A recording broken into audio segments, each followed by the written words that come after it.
Welcome to the 2010 Candidate Forums featuring elections for local, state, and congressional offices, recorded live from the B.W. Simpkins Center at BCC's Cocoa campus. These forums are made possible through a partnership between Brevard Community College, Florida Today, the League of Women Voters, and the Space Coast Tiger Bay Club. And now, tonight's forum.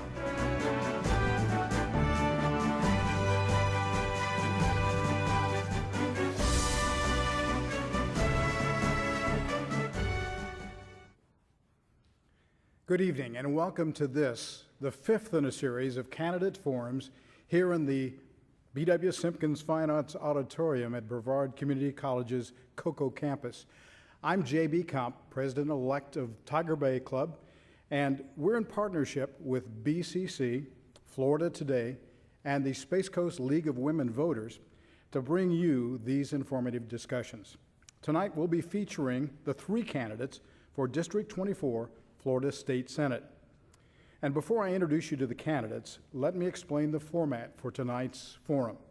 There'll be a 2-minute opening statement by all three of our candidates, followed by questions from the audience, the live studio audience here in the B.W. Simpkins Auditorium. I'll direct those on a rotating basis to each of the candidates. They'll have a minute to respond to those questions and an optional 30-second rebuttal opportunity. Following the final candidate response, the candidates will be given a 1-minute closing statement opportunity. Steve, we're going to go to you first, please. I'd like to see, I'll respond to that real quick, actually. If we could, if you could clarify saying that the fair tax is basically going to be a single tax where we have no property tax, no sales tax, and we're just operating under 1% tax, that might be a good idea. However, I don't think that we can do that in the state of Florida, and I don't think that that's going to happen. Property taxes is where we get a lot of our revenue. It's unfair in a lot of regards, needs to be reformed in a lot of regards. Since my minute's just about up, I'm going to encourage you to go to my website, www.edmonds24senate24.com, and please find out what I'm about. Find out how we can take back our government. We don't need parties. We don't need special interests. We don't need a lot of money.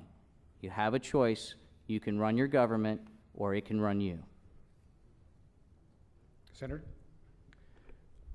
I think it's important that we have proven conservative leadership. And one thing we've done in the state of Florida in the last 5 years is we've cut the tax burden on Floridians by $10 billion. We've done a lot of work to reduce the size of government. I will continue to fight for fiscal responsibility. At the same time, we have kept student funding, per student funding flat, and we've also been able to appropriate over $30 million for our space program. We've cut taxes for aerospace companies so we can be more economically competitive. We must maintain our workforce. We must create an environment that aerospace companies want to grow and move here so we can retain the valuable aerospace workforce that we do have. That's our biggest challenge. That would be my #1 priority. Was there a question? No, this is the wrap-up. Okay, so I want to just take a step back on the property tax issue.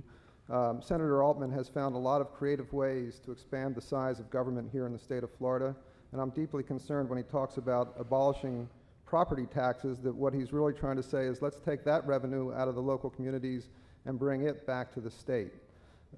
This is the kind of mentality that I think, a philosophy that Senator Altman works from, is how do we take more fees, how do we take more taxes out of the ATM, the Altman tax machine, or the automatic teller machines, depending on how you look at it. I think it's important that the state learns how to prosper into the future. Thank you, Bart.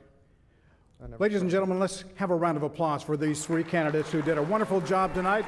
We got cut at the feet. On behalf of Tiger Bay, Florida League of Women Voters, BCC, thank you for tuning in tonight. Good evening and good voting.